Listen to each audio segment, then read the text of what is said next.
Welcome back to the 7 Sports Cave. Time to talk about those Detroit Pistons because, a month ago everyone's like, tank, tank, tank. Now all of a sudden they're the hottest team. They've won 12 of 14, and they're scoring like 131 points twice in the last 3 games.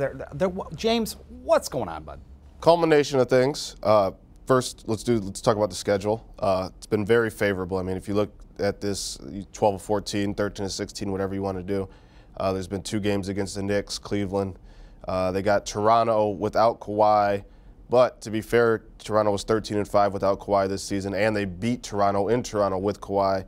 They got a Denver team that was without 4 starters, but that group was kind of like, I think, riding a 5-game winning streak in there.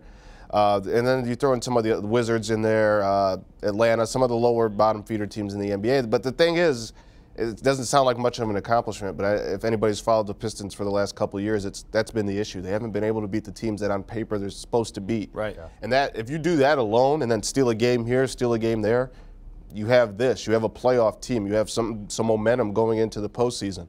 And then the other thing is Reggie Jackson and Andre Drummond have just absolutely stepped up their play since the end of January. Reggie Jackson, I'm doing a story tomorrow on Reggie Jackson's 3-point shooting, and since January 25th, only Klay Thompson is shot better. When you look at guys in the league who've shot at least 6 threes a game, Reggie Jackson shooting 46%. That's opening up his ability to drive in the pick and roll. Obviously, he's lost a little bit of a burst because of his injuries. But when you can shoot like that, teams have to be honest, and he's really benefiting. And Andre Drummond's just playing smart basketball. I had a conversation with Dwayne Casey the other day after practice, and I kind of asked him, is he the straw that stirs this drink? And he said, absolutely. Reggie Jackson is the guy that's doing it. But you can't discount what Blake Griffin has done as far as guys understanding who they are and what they need to do for this team to be successful. Has it taken as long? I mean, because the first half of the season, it kept on, we didn't get a full season of Blake last year, and then the first half of the season, you saw glimpses of it, but now it seems like everyone's like, oh yeah, I got to, like Andre, I got to do a double-double. If I do a double-double, we'll win. Yeah.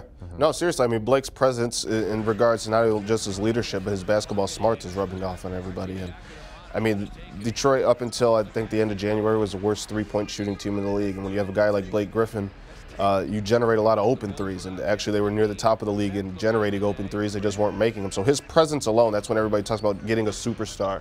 The importance of that, because there's so many eyes glued onto this guy and everybody else, it makes everybody else's life easier for them. And the Pistons weren't making life easy on themselves, missing open threes, and now they're hitting them. They've been the best 3-point shooting team since the start of February. And everything's just kind of coming together. Dwayne kept talking about the 3-point shots are going to fall. They're going to fall. We're doing things a little different, but it's going to come around. And he's like a freaking wizard. It's working. What I love about Blake Griffin, too, is his accountability. He's kind of brought his culture where after those games where he's like, this is not good enough, and even now he's saying, what have we really accomplished? And I think that's starting to feed through the entire Pistons organization. No, you're right. And I do think some of that is him stepping up into the forefront, him having all the eyes on him knowing this fan base. He's been here a while now, and he understands the history of Detroit basketball. That's him letting the fans know that he understands that it's okay to expect something more. But I think in that locker room, what they're doing right now, he's applauding it. He's happy. He sees the foundation being built, and I think that's the most important thing. Whether or not they win a playoff series or a game, they're building the foundation for what this team's going to be going forward with playing hard, the grit. It's really starting to manifest itself until the glory days of what people like. This team's not as good as those teams, but just the intangibles and the makeup. At least I think most people would agree that they see that with this team. And Justin, I really think you always have a good take on this, at least what I've seen on Twitter, because I think all Pistons fans are wondering, do I buy in?